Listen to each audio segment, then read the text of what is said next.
Yang kita mau belajar pagi ini menghargai yang Allah hargai. Yang Allah hargai adalah manusia. Pertanyaan, mengapa Allah sangat menghargai manusia? Ciptaannya. Mengapa Allah menghargai manusia? Rekan sekerja. Mengapa Allah menghargai manusia?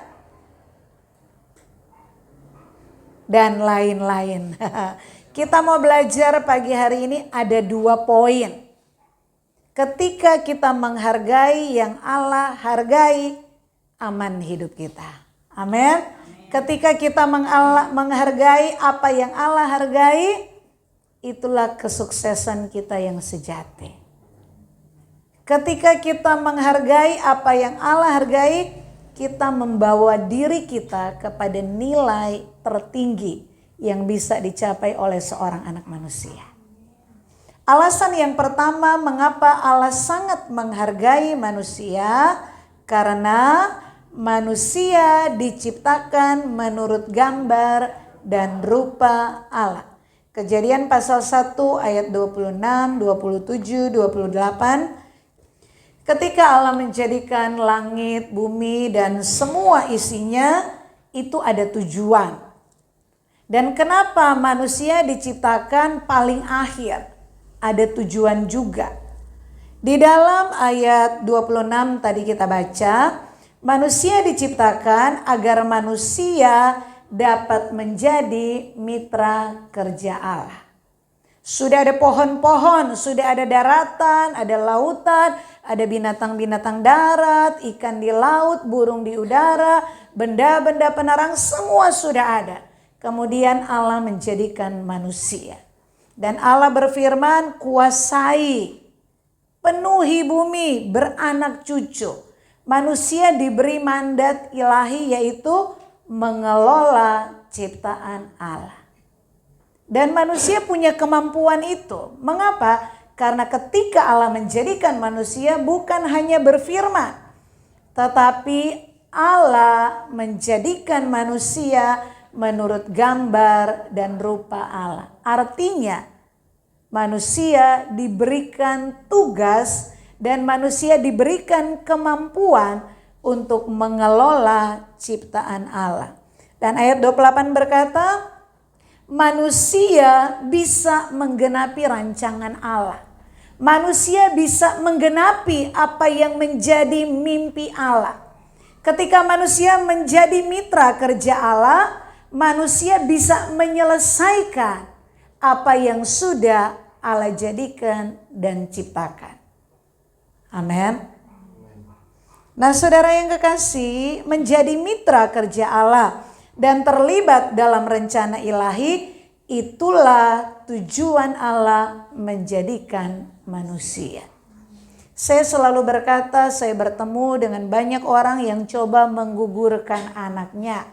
Tetapi toh anak itu tetap bisa dilahirkan jadi manusia. Dan hidup sampai tua baru mati. Sebaliknya ada banyak orang yang kaya, menginginkan lahirnya anak, sudah pakai cara A, B, C, D sampai Z, tetapi tidak dikaruniai anak. Mengapa? Karena ketika seorang anak manusia dilahirkan, itu atas seizin Allah. Amin. Dan Allah punya tujuan, apapun keadaan keluargamu, apapun keadaan lingkungan kamu dilahirkan, mau baik, mau tidak baik, mau jahat, Allah tidak pernah salah menempatkan saudara di satu keluarga. Yang paling utama cuma satu, apapun keadaanmu, Allah tetap punya tujuan ilahi untuk hidupmu dan melalui hidup saudara. Amin. Dan ketika Allah menjadikan manusia menurut gambar dan rupa Allah, itu bukan hanya Adam. Hawa pun, saya dan saudara pun diciptakan menurut gambar dan rupa Allah. Tujuannya apa? Supaya kita menjadi mitra kerja Allah, supaya kita menggenapi mimpi Allah, supaya kita terlibat dalam rencana ilahi. Dan saudara harus tahu rancangan Allah itu sifatnya dari kekekalan sampai kekekalan. Ketika Allah menjadikan manusia, menciptakan alam semesta, Tidak pernah Allah merancang bumi ini akan dikutuk. Makanya tidak ada neraka. Neraka itu ya bumi ini setelah manusia jatuh dalam dosa dikutuk, bumi ini akan berubah menjadi lautan api. Jadi dalam rancangan kekal Allah, manusia dengan segala ciptaan yang lain itu akan ada di dalam kekekalan. Amin. Dan ketika manusia mau terlibat, mau melakukan pekerjaan Allah, itu yang namanya ibadah.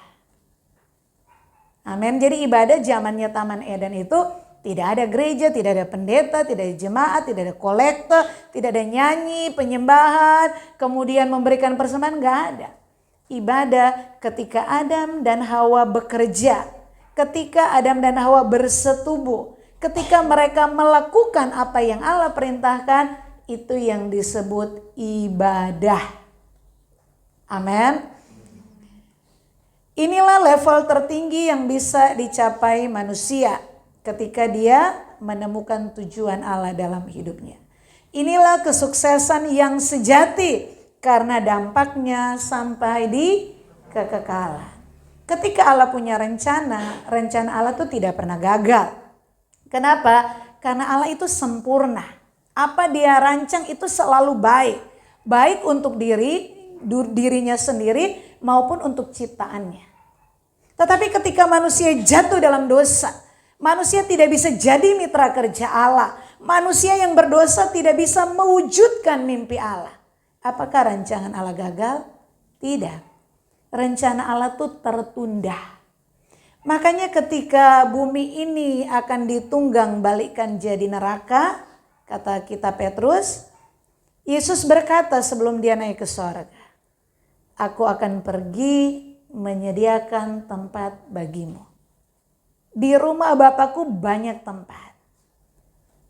Aku menyediakan tempat supaya di mana aku berada, kamu pun berada bersama-sama dengan aku. Tuhan pergi menyediakan langit baru dan bumi baru. Untuk apa?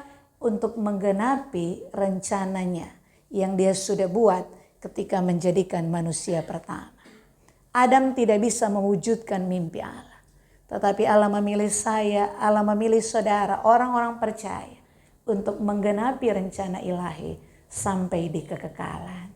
Amin. Dan ketika saudara menemukan tujuan ilahi dalam hidupmu, apa bagian saya dalam rencana kekal Allah? Saudara menjadi manusia yang paling sukses. Itu nilai tertinggi yang bisa kamu raih. Ada banyak orang kalau ditanya tujuan hidup gak jelas. Mau orang pintar, mau orang kaya gak jelas. Tetapi ketika saudara tahu saya hidup hanya satu, melakukan kehendak Allah. Kehendak Allah apa? Ya makanya harus berdoa setiap hari. Harus baca Alkitab. Supaya secara spesifik apa yang aku harus lakukan hari ini, saudara menemukan rencana Allah dalam hidup saudara. Tuhan berbicara setiap hari. Dan kita harus menemukannya. Makanya kita dijadikan bait Allah. Roh Allah di dalam kita. Karena Tuhan ingin menuntun kita bukan hanya hari Minggu di gereja. Tetapi setiap hari ketika kita bekerja, dalam rumah tangga, di jalan. Tuhan mau berbicara kepada kita. Dan kalau kita mendengar suara Tuhan, itulah kehendak Allah yang harus kita kerjakan di sepanjang hari itu. Amin. Itu yang paling bahagia. Ada banyak orang ngejar duit, duit jadi nilai tertinggi. Dan ada banyak cerita orang yang punya banyak duit akhirnya mati ngenes juga. Betul gak saudara? Kalau duit bisa memberi kebahagiaan, orang kaya di dunia ini bahagia semua. Sekarang pertanyaan, apakah semua orang kaya bahagia? Tidak. Masalahnya sebenarnya bukan di kaya atau miskin. Saudara mau kaya tapi punya tujuan ilahi, ya saudara pasti bahagia. Mau miskin pun gak ada duit, kalau gak tahu tujuan ilahi ya sama aja mati ngenes. Amin. Artinya apa? Prinsip hidup sadar. Aku nih ciptaan. Kalau aku ciptaan berarti ada penciptaku. Nah kenapa aku dijadikan? Kenapa aku diciptakan? Apalagi saudara yang tahu sejarah, saudara mau digugurkan sama orang tua. Kenapa Tuhan izinkan aku lahir? Kenapa? Ketika saudara cari Tuhan, saudara akan menemukan jawaban. Bahwa kamu hidup, kamu diizinkan lahir, kamu bisa percaya kepada Tuhan cuma satu. Supaya kamu jadi mitra kerjanya Allah. Supaya kamu menggenapi mimpi Allah. Kamu menjadi alatnya Allah untuk menggenapi rencana ilahi bukan hanya di bumi, tetapi sampai di kekekalan. Amin. Amin. Bukan hanya sekolah pendeta, bukan hanya sekolah teologi. Ketika saudara bekerja, ada rencana ilahi kenapa saudara diterima di pekerjaan itu. Sudah ngelamar A, ditolak ngelamar B, ditolak ngelamar C, keterimanya di sini. Itu enggak kebetulan. Ada rencana Tuhan lewat hidup.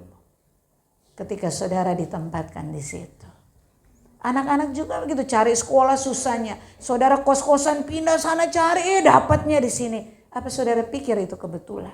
Kalau saudara mengasihi Allah, tidak ada satu kejadian yang saudara alami itu terjadi dengan kebetulan. Semua ada dalam rencana ilahi. Allah mau pakai saudara menjadi mitra kerjanya. Amin. Amin saudara. Yang pertama yang Allah hargai itu manusia. Mengapa? Karena manusia diciptakan menurut gambar dan rupa Allah. Mengapa manusia diciptakan menurut gambar dan rupa Allah? Bukan tanpa tujuan. Tujuannya supaya manusia bisa terlibat dalam pekerjaan Allah. Menjadi mitra kerja Allah. Dan ketika manusia menemukan bagiannya dalam rencana ilahi. Dan ketika manusia melakukan bagiannya, itulah sukses yang sejati yang dia miliki.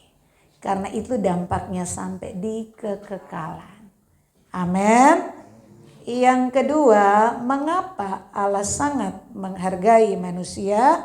Jawabannya karena di dalam diri manusia ada roh yang berasal dari Allah. Kita buka Kejadian pasal yang kedua ayat yang ke-7. Ketika itulah Tuhan membentuk manusia itu dari debu tanah dan menghembuskan nafas hidup ke dalam hidungnya. Demikianlah manusia itu menjadi makhluk yang hidup. Alkitab mencatat manusia pertama yang namanya Adam dibuat dari debu tanah. Bukan berfirman seperti Allah menjadikan burung-burung muncul, langsung kelompok-kelompok yang terbang-terbang, ada burung lah, ada kelelawar, ada yang terbang-terbang. Ketika Allah berfirman, jadilah tumbuh-tumbuhan, langsung keluar pohon duren, buah mangga, pohon kedondong, tuh keluar semua. Tetapi ketika menjadikan manusia, Allah tidak berfirman. Allah membentuk manusia dari debu tanah. Dan bukan hanya sekedar dibentuk, Allah menghembusi nafas Allah. Makanya manusia ada roh. Manusia kan terdiri dari tubuh. Tubuh ini loh, dari ujung rambut, ujung kaki, semua anggota tubuh. Yang kedua, manusia itu punya jiwa. Jiwa itu pikiran, perasaan, kehendak. Tetapi yang ketiga, manusia itu punya roh. Roh itu sifatnya kekal. Kenapa roh sifatnya kekal berasal dari Allah? Allah tempatkan dalam diri manusia. Karena ketika Allah menjadikan manusia, dia tidak pernah merancang manusia jatuh dalam dosa. Walaupun manusia dibuat dari debu tanah, rancangan Allah, manusia akan tinggal bersama Allah di dalam kekekalan. Allah menghargai manusia yang pertama karena manusia diciptakan menurut gambar rupa Allah. Supaya manusia jadi mitra kerja. Tetapi ketika manusia berdosa, ketika manusia jatuh dalam dosa, ketika manusia tidak bisa jadi mitra kerja Allah, ketika manusia tidak bisa mencapai kemuliaan Allah, ketika manusia tidak bisa mewujudkan mimpi Allah, apakah Allah tidak menghargai manusia? Masih tetap menghargai manusia. Kenapa? Karena di dalam diri kita ada roh yang berasal dari Allah. Itu menjadi alasan mengapa Allah tidak meninggalkan kita. Itu alasan Allah tetap menghargai orang yang berdosa sekalipun di pandangan mata Allah, Allah menghargai hidup mereka. Amin. Pengkhotbah 12 ayat 7. Dan debu kembali menjadi tanah seperti semula dan roh kembali kepada Allah yang mengaruniakannya. Jadi karena roh kita ini sifatnya kekal, ketika manusia jatuh dalam dosa, konsekuensi dari dosa adalah kematian. Alkitab berkata dari debu kembali jadi debu. Jadi nggak masalah saudara mati dikubur, saudara mati kremasi, saudara mau dibuang di laut, nggak masalah. Yang masalah adalah roh kita ini yang gak bisa mati.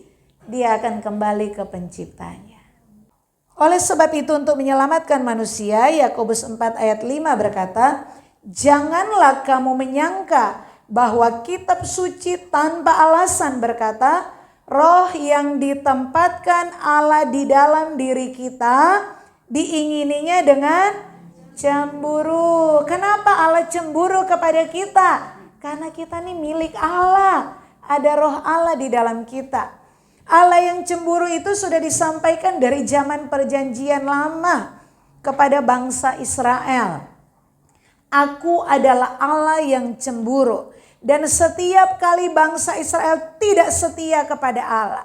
Ketika mereka tidak menyembah Allah. Ketika mereka ikut menyembah dewa-dewa orang Kanaan. Allah jadi cemburu. Dan apa yang terjadi ketika Allah cemburu dengan umatnya, dengan bangsa Israel? Allah menghukum mereka.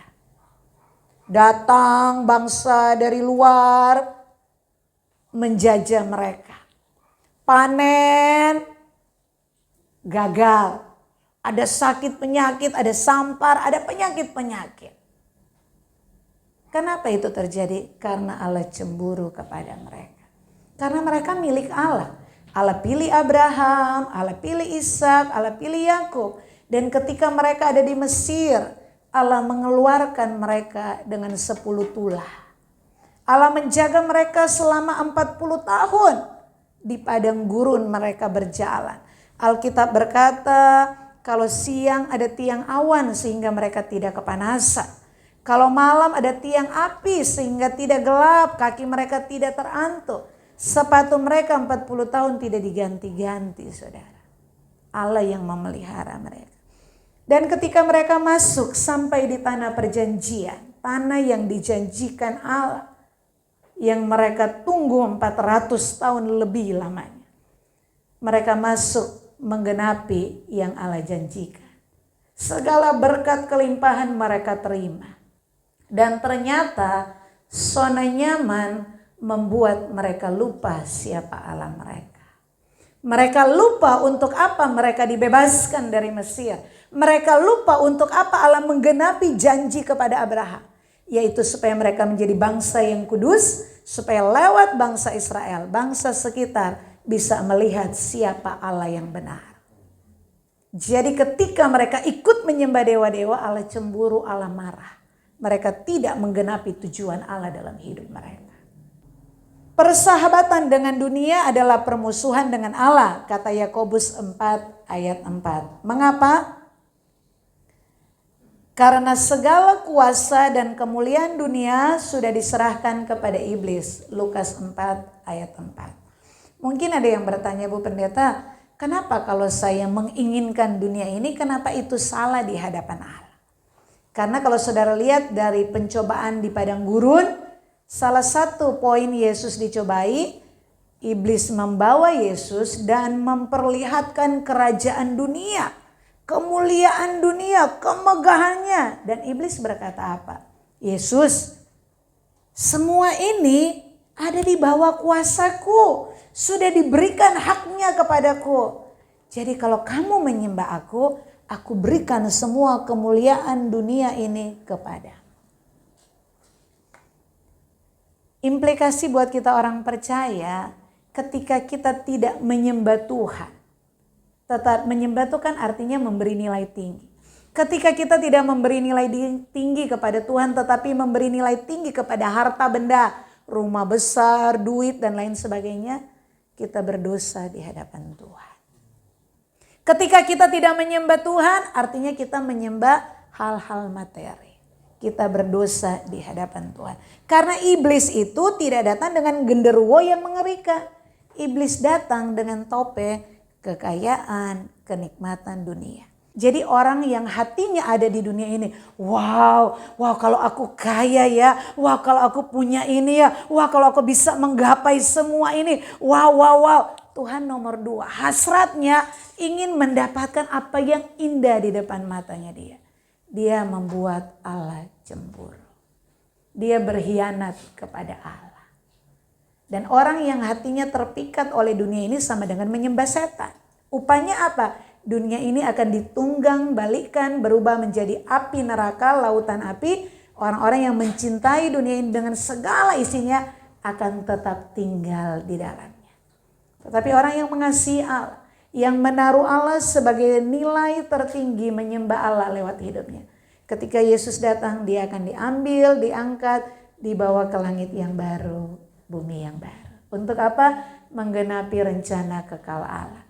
Tinggal bersama dengan Allah selama-lamanya. Amin. Haleluya.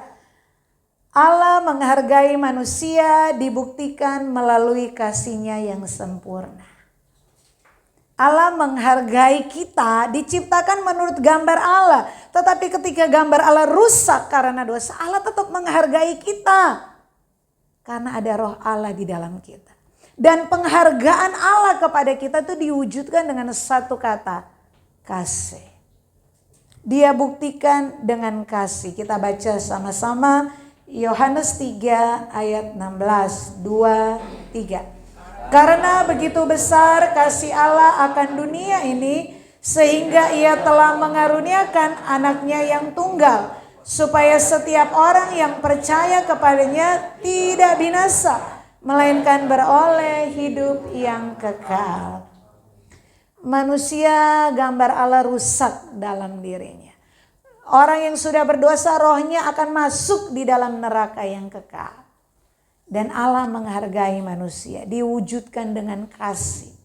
Dia mengirim anaknya yang tunggal. Untuk apa? Untuk mengembalikan manusia kepada rancangan awal Allah. Kenapa manusia dijadikan? Untuk mengembalikan manusia memiliki gambar dan rupa Allah. Makanya Kristus itu satu-satunya teladan. Ketika hidup kita seperti Kristus Yesus, kita menemukan gambar Allah yang hilang dalam diri kita. Ketika kita hidup seperti Yesus hidup dalam kehendak Bapa sampai mati di kayu salib, kita membawa roh yang ada di dalam kita yang kekal ini untuk nanti akan tinggal bersama Tuhan di langit baru, bumi baru.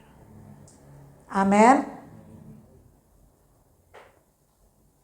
Di dalam 2 Petrus 3 ayat 9, Tuhan tidak lalai menepati janjinya. Sekalipun ada orang yang menganggapnya sebagai kelalaian, tetapi ia sabar terhadap kamu karena ia menghendaki supaya jangan ada yang binasa, melainkan supaya semua orang berbalik dan bertobat. Dari saya sekolah minggu, sudah diajari guru sekolah minggu, Tuhan Yesus akan datang kembali. Saudara juga menerima pengajaran itu sekolah minggu? Sampai sekarang saya sudah punya anak, Bu Pri sudah punya cucu 3. Kenapa Tuhan Yesus belum datang-datang? Ternyata jawabannya cuma satu, dia sabar terhadap kamu. Kenapa orang lain sudah mati di luar sana, saudara masih hidup? Karena kita masih diberi kesempatan untuk mendengar firman, untuk berubah, untuk bertobat, supaya kita tidak binasa. Amin. Tuhan sabar kepada kita. Ibrani pasal yang ke-12 kita baca ayat 5-11. Dan sudah lupakah kamu akan nasihat yang berbicara kepada kamu seperti kepada anak-anak? Hai anakku, janganlah anggap enteng didikan Tuhan, dan janganlah putus asa apabila engkau diperingatkannya. Karena Tuhan menghajar orang yang dikasihinya, dan ia menyesa orang yang diakuinya sebagai anak. Jika kamu harus menanggung ganjaran, Allah memperlakukan kamu seperti anak. Di manakah terdapat anak yang tidak dihajar oleh ayahnya? Tetapi jikalau kamu bebas dari ganjaran yang harus diderita setiap orang, maka kamu bukanlah anak, tetapi anak-anak gampang. Selanjutnya dari ayat kita yang sebenarnya, kita beroleh ganjaran dan mereka kita hormati. Kalau demikian, bukankah kita harus lebih taat kepada Bapa segala roh supaya kita boleh hidup? Sebab mereka mendidik kita dalam waktu yang pendek sesuai dengan apa yang mereka anggap baik. tetapi Dia menghajar kita untuk kebaikan kita, supaya kita beroleh bagian dalam kekudusannya. Memang tiap-tiap ganjaran pada waktu ia diberikan tidak mendatangkan sukacita, tetapi duka cita. Tetapi kemudian ia menghasilkan buah kebenaran yang memberikan damai kepada mereka yang dilatih. Amin. Kadang-kadang kita berkata, kalau Tuhan mengasihi saya, kenapa pergumulan hidup saya tidak selesai-selesai? Di mana kasih Tuhan? Persoalan satu selesai, muncul yang kedua. Kadang-kadang yang satu belum selesai, sudah ada yang kedua, sudah ada yang ketiga. Tuhan sayang gak sama saya? Di mana kasih Tuhan buat saya? Nah, Ibrani 12 ayat 5 sampai 11 yang kita sudah baca, ternyata kasih Allah kepada manusia diwujudkan melalui didikan, supaya manusia bisa kembali ke rancangan semula, menjadi mitra kerja Allah yang menggenapi rencana ilahi. Dan ketika kita menggenapi rencana ilahi, roh kita kembali kepada pencipta kita di sorga yang kekal. Amin. Konsep perjanjian baru, ternyata wujud kasih Allah kepada saya dan saudara itu bukan hanya dibuktikan lewat berkat-berkat jasmani. Kenapa? Karena Allah mau mengembalikan kita ke rancangan semula. Menjadi mitra kerja Allah. Untuk jadi mitra kerja Allah, gambar rupa Allah dulu dibenerin dalam hidup kita. Artinya kita harus berkodrat ilahi. Nah, cara berkodrat ilahi cuma satu. Karakter kita kalau marah kebun binatang, kalau marah piring terbang, itu diubah dulu. Amin. Mulut kita yang bocor suka gosip, itu diubah dulu. Baru kita bisa jadi mitra kerja Allah. Amin. Kita tuh loh dipanggil jadi mitra kerja Allah. Apakah diri kita tuh pantas mengambil bagian dalam rencana ilahi? Apakah kita tuh pantas disebut mitra kerja Allah? Apakah kalau Tuhan percayakan satu pekerjaan kita bisa menyelesaikannya dengan baik? Apakah nilai raport kita tuh A+, B atau minus sampai F sampai E? Makanya kasih Allah bukan hanya dengan berkat. Ketika ada persoalan, tantangan, ujian, itu bagian dari kasih Allah. Untuk karakter kita dibenahi. Supaya kita layak jadi mitra kerja Allah. Kita bisa kerjasama, bisa kolaborasi. Kalau kamu ngomongnya tidak baik, ngomongnya kebun binatang, masa kamu mau menggenapi rencana ilahi? Orang mau lihat apa? Tuhan tuh kan gak kelihatan. Bagaimana kamu menghadirkan Tuhan lewat kata-katamu yang suka gosip itu, lewat kata-katamu yang tidak baik, yang tidak membangun. Orang mau lihat gambar Allah apa dalam mulutmu? Orang mau lihat gambar Allah bagaimana lewat perbuatanmu yang dalam dosa, gak mau bertobat. Gak bisa. Makanya ada didikan Allah. Ayat-ayat tadi Ibrani, kalau kamu tidak dihajar, harusnya dapat ajaran tidak dihajar, artinya kamu tidak dididik, kamu bukan anak. Kamu anak-anak gampang. Kalau dalam bahasa asli kata anak di sini pakai dua bahasa kata yang berbeda. Kalau diterjemahkan itu ada anak sah itu ahli waris. Tetapi ada anak haram. Jadi sama-sama disebut anak. Tetapi waktu yang akan membuktikan siapa yang menerima hajaran dan lolos, dia anak yang sah. Dia jadi ahli waris kerajaan sorga. Tetapi ketika saudara tidak mau dihajar, tidak mau terima teguran, tidak mau bertobat, kamu jadi anak gampang, anak haram. Yang tidak akan menerima warisan dari Bapamu di sorga. Paham maksudnya? Amin. Makanya kembali lagi Roma 8 ayat 28. Kalau orang mengasihi Allah, setiap kejadian yang kita alami, mau merugikan kita membuat hati kita, aduh kok begini, membuat semua cita-cita kita ambil. Alkitab berjanji, Allah berjanji. Semua itu mendatangkan kebaikan. Kebaikan itu apa? Ayat 29. Kita menjadi serupa dengan Kristus. Supaya Kristus disebut yang sulung, kita disebut adik-adiknya. Kita juga bisa dapat predikat anak-anak Allah. Amin. Amin. Bangsa Israel sudah membuktikan ternyata kenyamanan justru mereka melupakan tujuan kenapa Allah menyelamatkan mereka. Kenapa Allah memisahkan mereka dari bangsa-bangsa lain. Lupa mereka. Dan gereja mula-mula membuktikan justru dalam tekanan, aniaya, ikut Yesus dibunuh, ikut Yesus dipenjara, ikut Yesus harta bendanya habis. Tetapi justru itu melahirkan iman kekristenan yang murni. Yang sampai hari itu imannya sampai kepada saya dan saudara. Kenapa? Karena ketika terjadi penganiayaan di gereja mula-mula, tidak ada mujizat di situ. Tuhan tidak berbuat apa-apa. Tapi itu melahirkan iman yang sejati. Tuhan tolong saya, tidak tolong saya tetap percaya Dia Tuhan dan Juru Selamat. Tuhan tolong saya bikin mujizat atau Tuhan tidak membuat mujizat, saya tetap beriman kepada Dia. Itu iman yang sejati. Amin, saudara.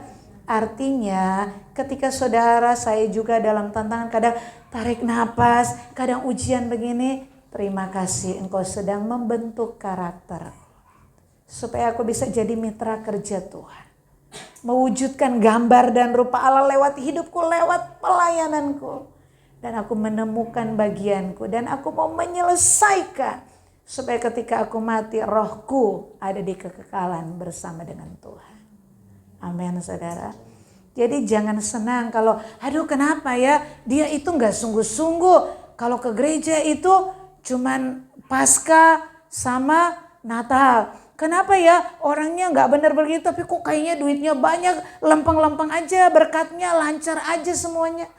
Hati-hati, jangan-jangan dia sudah mendapat predikat anak gampang. Sudah gak bisa dididik, diajar, akhirnya dibiarkan.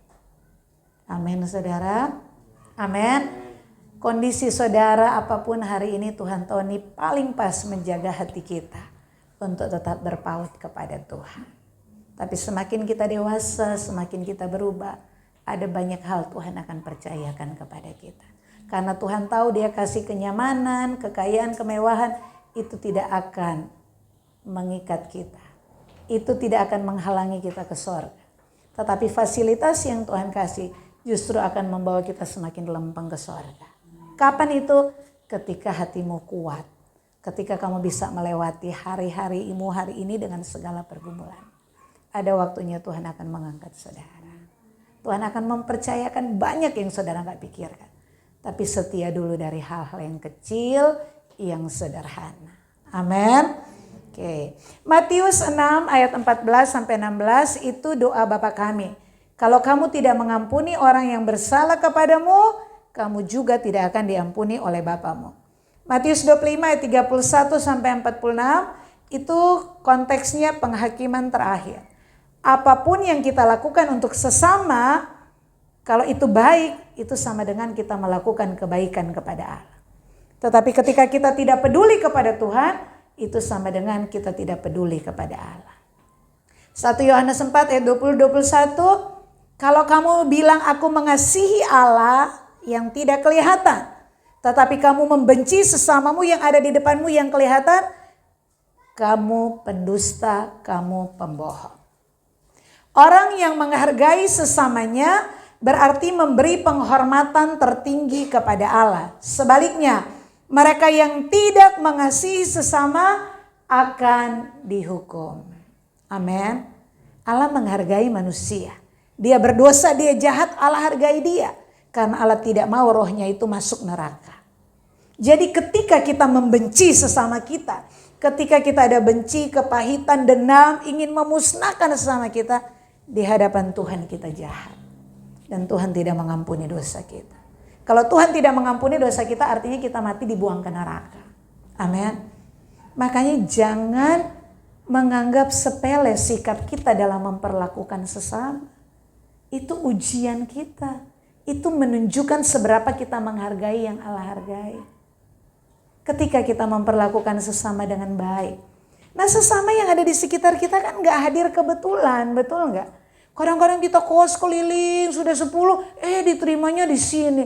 Waduh, kok ini mulutnya ember ya. Waduh, kok ini biang kerok ya. Aduh, kok begini. Saudara percaya itu Tuhan yang tempatkan. Supaya hadirmu membawa damai untuk mereka semua. Supaya hadirmu mengenalkan siapa Allah yang benar lewat hidupmu. Amin. Makanya kita dulu harus benar. Baru kita bisa membawa orang kepada jalan keselamatan. Amin saudara. Jadi kita ambil dari 2 poin ini. Menghargai yang Allah hargai. Yang pertama, apa yang Allah hargai? Yang Allah hargai diri saya. Karena saya diciptakan menurut gambar dan rupa Allah. Dan ketika saya dijadikan terlahir di dunia ini, Allah mau menjadikan saya mitra kerja Allah. Itulah sebabnya dalam pertumbuhan, dalam hidup yang Tuhan kasih, Tuhan proses, Tuhan bentuk kita supaya kita berkarakter ilahi. Sehingga kita layak berkolaborasi menggenapi mimpi Allah. Jadi hargai apa yang Allah hargai. Pertama, hargai dirimu sendiri. Bawa dirimu menemukan tujuan ilahi. Bawa dirimu menemukan bagianmu dalam rencana Allah itu apa.